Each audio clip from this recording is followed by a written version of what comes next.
2007, I was snowboarding and I got into an accident. I landed on my knees. My left knee took a toll and it actually fractured into pieces.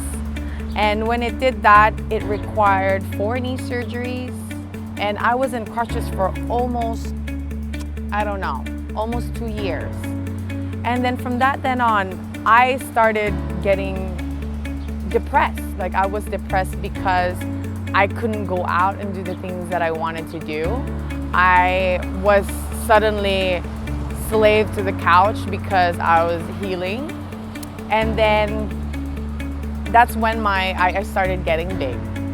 The doctor told me, you know, maybe you won't be able to run anymore, or maybe you won't be able to wear heels anymore because you have muscle atrophy, and I don't think that your knee can take your body weight.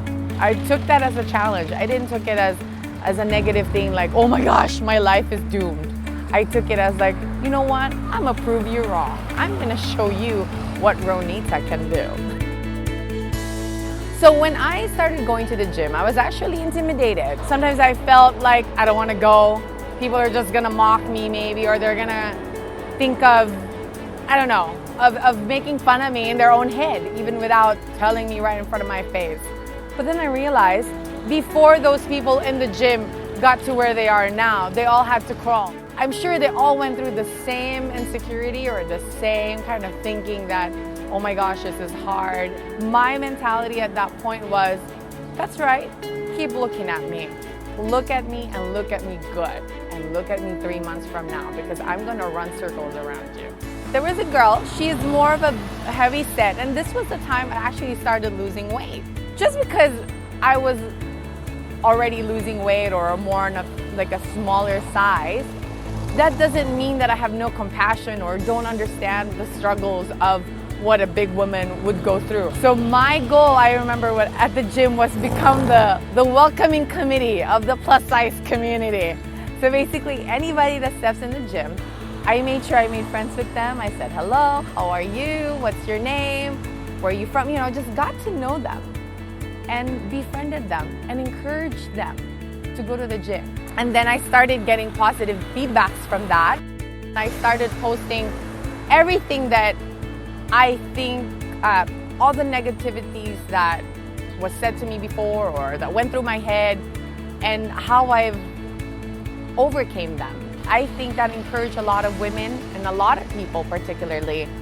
On a daily basis, I would get, say, 5 to 10 personal messages of personal stories of their struggle and how I have helped them. I didn't know that being me would do something great in my community. That's what keeps me going, is inspiring those people that feel so less about themselves. They find that strength, they find that, you know, that inspiration of how they can overcome adversities and, you know, people taunting them and, you know, with that kind of mentality. Which brings me to the Amazing Race Asia. The reason why I joined the race, for me personally, was because I wanted to break that stereotype that, you know, big women or big people can't run, they're lazy, they just want to eat, they can't do anything. And I, you know, even our own friends or family didn't think that we would go far. And guess what, honey? We came in third in the finale. Booyah in your face. It actually changed me in a more positive light even more, and it has changed my relationship with my husband because he's also a big guy. The world got to see how my husband and I truly are, and how even though we're bigger than most of the contestants or bigger than anybody in Asia, that we did what we did. I was hesitant to run, to be honest with you. It's like, my knee, it's gonna hurt. But what motivated me is what the doctor told me. Rona, it just keeps resonating. Rona, probably you won't be able to run anymore. Well, I actually did a research on how you get on, you know, what are the things that you need to consider, or what are the things that you must have when you start running. And obviously, the most comfiest and the best pair of shoes is what you need to have.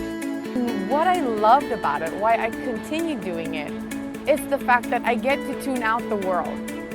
It gives me that opportunity to just focus on and listen to my own voice, to my own head. And and it's just me. I'm not in competition with anyone but myself. It's just me and my road. And so that's what I love about running, and that's what makes me happy. My message to all is that no matter what your physical, handicap or whatever your size is, just do it. And do it not just because you hate your body, do it because you love yourself. Do it because you love running. Do it because, you love exploring things. And do it because you truly love who you are. So embrace it and don't be intimidated by others. Because like what I mentioned, at the end of the day, it's just you. It's your head. It's your heart. So run happy. Do it. I'm Rona Tai, and I believe that fitness comes in every shape and size, baby.